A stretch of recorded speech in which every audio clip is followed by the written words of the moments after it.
What do you think is the most underused tool of being a great communicator? What's the rhetorical equivalent of a superpower hiding in plain sight? I'll give you a hint. It doesn't have to do with your mouth. It has to do with your ears.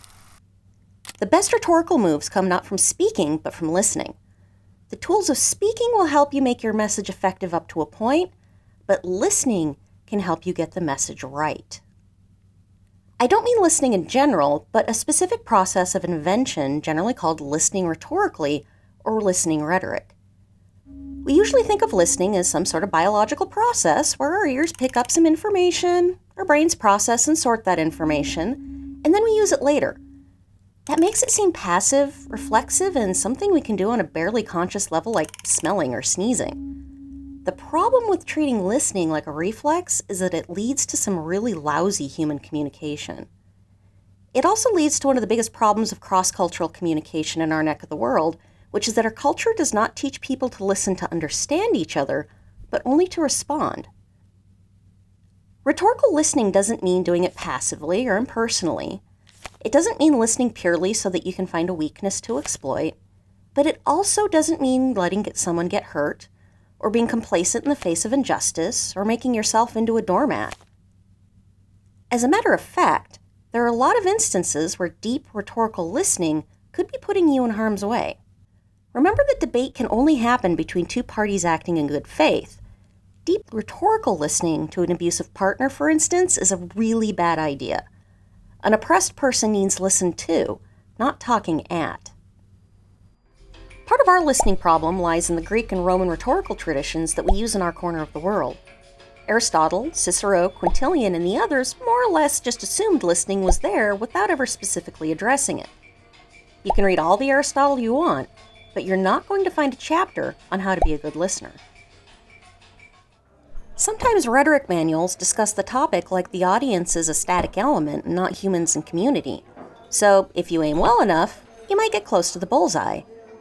Egocentrically, we often feel like it's our job to speak and it's the other person's job to listen. And what little listening we actually do turns the listener from a human being in community with us into a target. So now that we've talked about what rhetorical listening is not, then what is it really? Rhetorical scholars have been puzzling through that idea for quite some time, and they have some really great answers. At its most basic level, rhetorical listening is a form of invention. It's deeply experiencing another person's perspective of the world so that you and your opponent can come closer to finding the truth. You deepen your understanding of the subject by tapping into others' experiences of the same thing, which gives you a much more rounded perspective than only having your own. But it's a lot more complicated than just that. Both Wayne Booth and Krista Ratcliffe discuss how much more complex and rewarding that true listening rhetoric can be. Booth, for instance, defines what he calls deep listening as using all the tools of rhetoric to remove misunderstanding. Specifically, it's a kind of listening that leads to moving beyond original beliefs to some new version of the truth. In its best form, Booth says, both sides are pursuing not just victory, but a new reality, a new agreement about what is real. In comparison, Krista Ratcliffe calls her formulation rhetorical listening. Instead of just removing misunderstanding as Booth's version of listening does, Ratcliffe goes a step further and sees rhetorical listening as actively building understanding.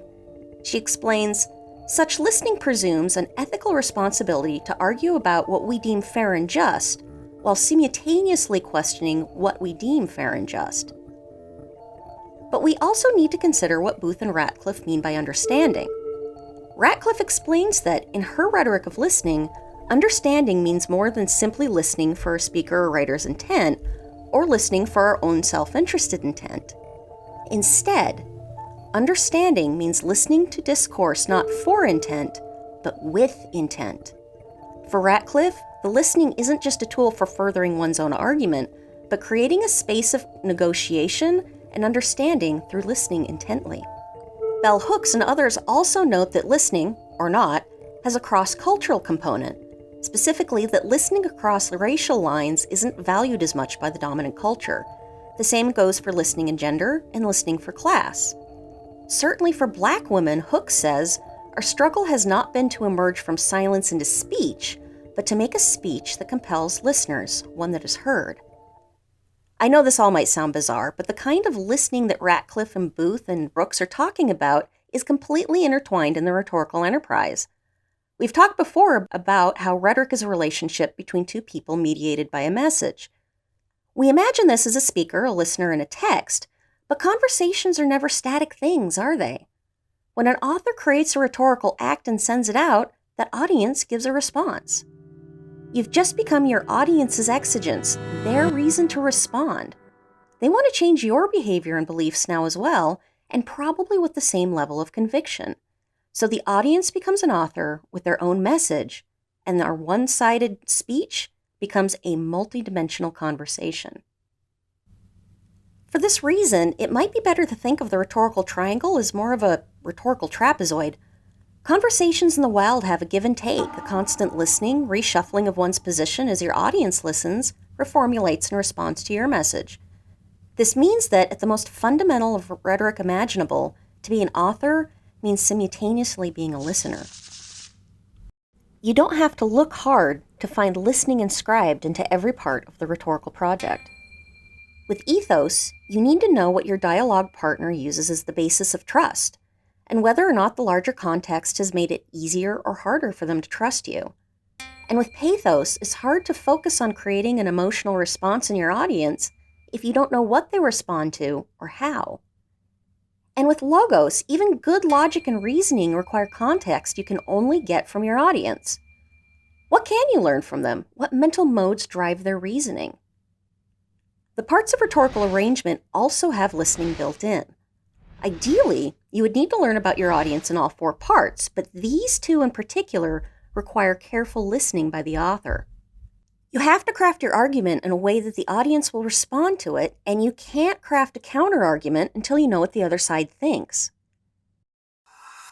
You can see it in almost all the rhetorical situation, too. Obviously, you have to listen to your audience's history for the audience bit, but your audience may not respond to genre the same way that you do. Also, the same setting is experienced differently by different people. You need to ask your audience about that, too. And finally, do you and your dialogue partner have the same purpose?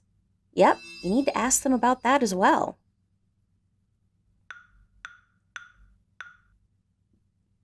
Even stasis theory depends on listening. You can't find stasis with your conversation partner until you understand what they think, how they interpret the facts, and what needs done. If you want to get the gist of Wayne Booth or Krista Ratcliffe's idea of listening rhetoric, you need to think of it less as an act of cognition and more as a kind of headspace you inhabit. There's that old trite saying about walking a mile in another person's shoes, but in this case, it's more like renting out room for the other person to camp out in your head. Scholars are probably going to hate this analogy, but if you have a favorite book or movie or game series that you love so much that you mentally inhabit it, you've probably been listening rhetorically already. You've allowed someone else's reality to inhabit your head and influence your reality. Giving the same amount and kind of headspace to real-life people and their perspectives of the world who disagree with us, however, that feels far less safe. Unlike our fictional worlds, real people actually demand things of us. We don't actually have a responsibility to go out and fight Thanos. Dumbledore isn't going to tell us that we've been wrong all along. Real people do all of these things because our life impinges on theirs. A rhetorical opponent's views directly pertain to us. They have opinions on us specifically or our worldview that criticize ours or make it feel wrong.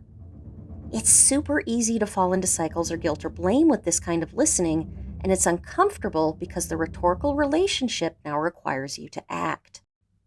The hardest part of rhetorical listening is decentering your perspective in the rhetorical landscape enough to make room for hearing others. Just like getting lost in a great story, good rhetorical listening means we have to stop making ourselves the center of the narrative for just a little bit. Decentering also means believing another person's experience. It means that we need to shift from saying, "This can't be true because I've never seen it," to saying instead, "This could be true because this other person has seen it." Let's switch to a visual metaphor for this. It's a lot like taking a parallax view, which is the optical principle that makes this wigglegram on the left look three-dimensional. Parallax is the idea that the same object, when viewed from two different perspectives, will appear to move relative to its background. This person's line of sight on the duck is going to put the duck at a slightly different angle and in front of the pine tree.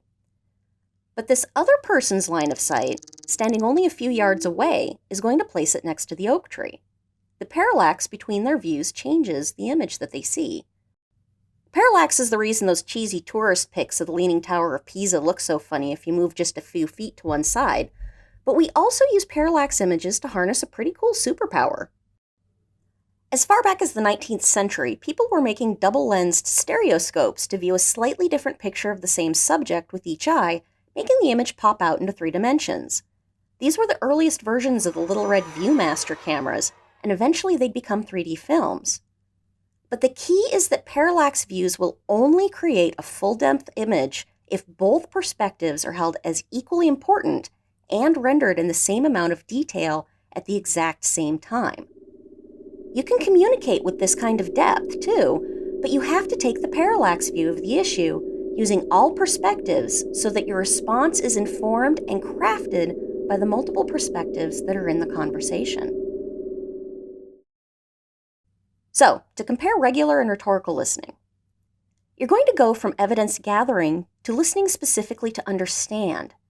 Instead of just listening to claims and evidence, you're going to also listen to a person's narrative and their habitus as well. You will also shift from being agonistic to being more diplomatic, working for a solution more than struggling against each other. Instead of focusing on just your own perspective, you'll find yourself becoming more cross-cultural in your thinking. You'll move away from focusing on just winning to actively wanting to find progress between sides. Instead of keeping an emotional detachment, you'll find the conversation deeply tied to ethics and justice. Okay, so how do you do this? First of all, you listen to understand, not to find problems with the arguments, but to really figure out their perspective. When you ask questions, make them generous questions that allow for more dialogue, not defensive questions that pick holes. Don't take the conversation personally either, because you're going to be discussing things that hit close to home, so that means that the conversation is going to be uncomfortable. Hold on to that parallax view. Make sure that you understand both sides well enough to round out your argument. Also, look around to see who isn't speaking and invite them into the conversation. You don't want to miss out on another perspective on the problem. And when you do all these things, it will open a space for negotiation. Good, deep listening is therefore something transformative to you and them, and it's hard to listen if you're afraid that they might change your mind. Remember that in a rhetorical situation, you want to affect the beliefs or behaviors of another person because you honestly believe that you have the right answer. If you have another person acting in good faith, they're going to want the same thing for you. All right, I'll catch you in the next video.